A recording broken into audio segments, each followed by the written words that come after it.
So I'd say the main part of NFL free agency is now officially past us. Most of the marquee free agents are gone. What's left is players like Antonio Brown, which I honestly am very excited about because I am a huge fan of Antonio Brown's and his career has been fascinating as of late. And other players like Jadeveon Clowney, which are still really good players. But for the most part, most of the top players in the free agency have signed with their teams. And we have enough information to finally compile who was the best and the worst signing. So in this video, I'm going to be discussing the worst signings. Maybe I'll give a brief overview of the best signings, but for the most part, it's very easy to determine what signings were just horrible signings this early on in terms of the amount of risk that these teams are taking on for the potential return that they could expect for each of these teams. I want to give a shout out to all of my subscribers on Twitter that helped me out on this. And before we get to the content, I wanted to let you know I'm doing a PlayStation 5 giveaway.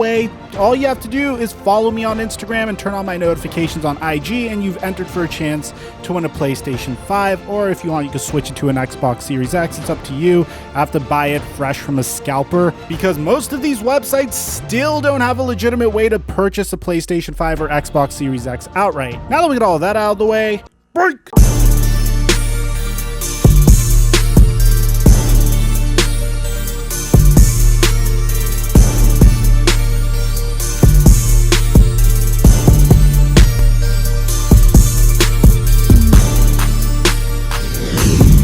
Mic check 1 2 1 2. What's going on, everybody? Let's start with the first player that I just think wasn't really the best signing, and that's Nelson Agholor. Now, Agholor is being paid after having one productive year after many years of underachieving with the Philadelphia Eagles. He finally kind of broke out with the Las Vegas Raiders, and that's because the Raiders used him completely differently than the Eagles did. When he was with the Philadelphia Eagles, Nelson Agholor was primarily a slot wide receiver. The Oakland Raiders put him on the outside, and he saw a significantly better year as a result of it. But that's because he was a boom or bust player for the Las Vegas Raiders, and although he has pretty nice statistics like 21 receptions of 15 plus yards, 13 of those receptions came in 4 games this year. And even though we're going to give Bill Belichick the benefit of the doubt because I think he's a remarkable tactician and typically does a remarkable job game planning for his offenses, Agholor is still overpaid with a 2-year, $22 million contract, $16 million guaranteed. When you compare that to a player like Juju Smith-Schuster that's making just $8 million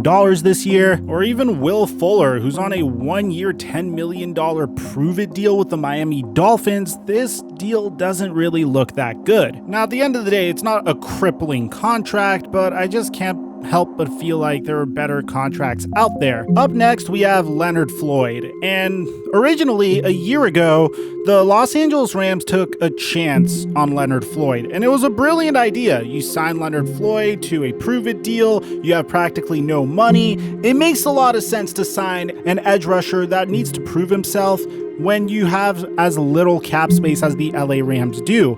But essentially what the Rams decided to do this offseason is they signed Leonard Floyd over safety John Johnson. This is a fairly interesting decision because John Johnson was a remarkable player for the Los Angeles Rams this year. Now, I know what you're thinking. Leonard Floyd had 10.5 sacks this year, but honestly, I'm not going to look at that statistic at all. Do you know why? Because right next to him is arguably the greatest defensive tackle in NFL history, in Aaron Donald. So obviously he's going to gather 10.5 sacks, and we could prove this even further by just looking at the last person that was in his exact same position, Dante Fowler. He also gained 11.5 sacks when he was with the LA Rams, signs a great deal with the Atlanta Falcons, regresses to 3 sacks this year. When you put anyone next to Aaron Donald, more likely than not, they are going to get sacks, which means the LA Rams could have pretty much put a budget defensive end right next to Aaron Donald, and they would have seen similar results.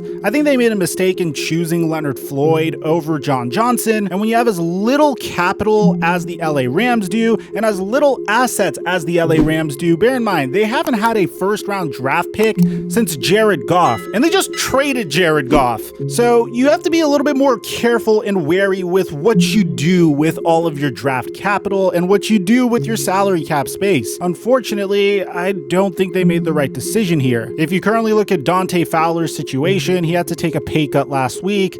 Hopefully they could get a similar situation with Leonard Floyd in the future, but I can't help but wonder what Les Snead was thinking with this deal.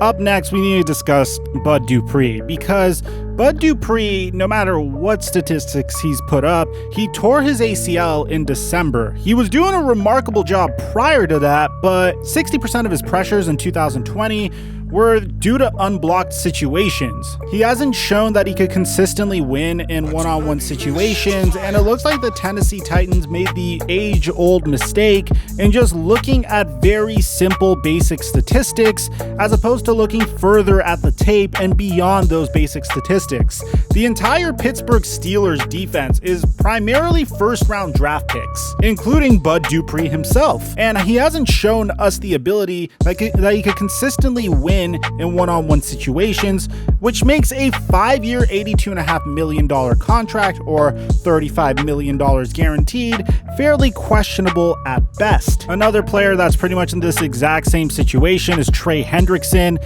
but he wasn't really as egregious as the other ones, believe it or not. He got a 4-year $60 million contract with $16 million guaranteed. He has 23 sacks on his resume. 14 of them came last season, but 11 of those were just from an unblocked situation. What's even more surprising is the Cincinnati Bengals could have retained Carl Lawson for this amount of money, but they opted for Hendrickson instead, once again neglecting the advanced analytics necessary to determine whether or not it would be a good idea to chase after a player with inflated sack numbers. I think it's only fair that we mention that the signing of Joe Thuney was a pretty bad signing by the Kansas City Chiefs, not necessarily in regards to need, but more in terms of the amount they spent on him.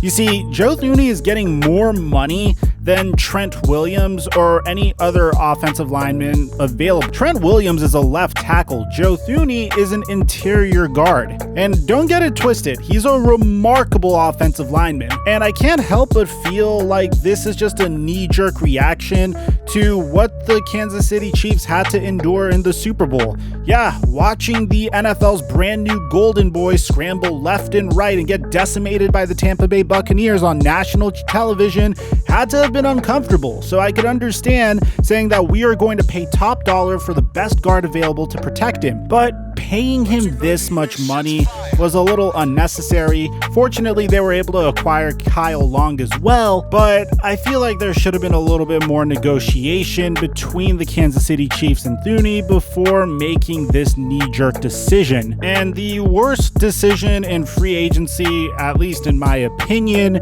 and I don't think the contract here is bad, it's just emotionally what the fan base is enduring is pretty bad, is signing Andy Dalton to a 1-year $10 million deal and letting Mitch Trubisky walk for a 1-year $2.5 million deal.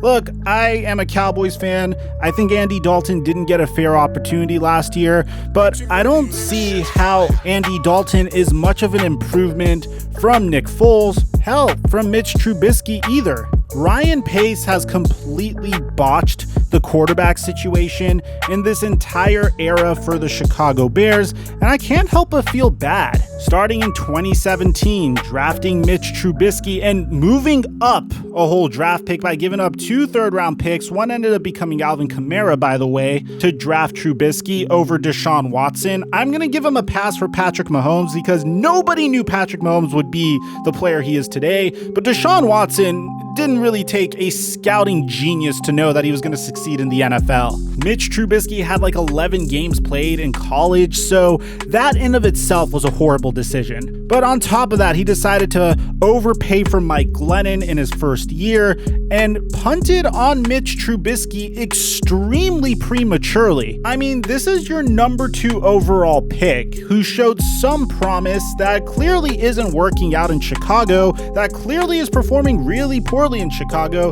but instead of trying to develop him or even underpay for his services, you opt to sign what essentially is a Nick Foles equivalent or a little bit worse than Nick Foles. Look, I'm not saying Trubisky is good at all. I know he's terrible, but at the very least, being able to continue to develop him while not paying him that much and even having an opportunity to underpay a quarterback, which, by the way, look at what the Patriots did with Cam Newton on a $14 million below market deal. You could have done the same thing with Trubisky. Pay him a below market contract, see what happens when you have a below average to average quarterback, and surround him with elite players all around him with the additional capital you have in free agency. But instead, it looks like Ryan Pace is once again chasing journeyman quarterbacks, and I'll give him credit, he did do his best to get Russell Wilson, but still, this has to sting if you're a Chicago Bears fan. Let me know if I'm missing any players in this video at all, because I don't think this year's free agency was nearly as bad as last year's free agency. I saw a DeAndre Hopkins trade, and aside from that, I'm your boy Mike, and I'm dropping our mic until our next upload.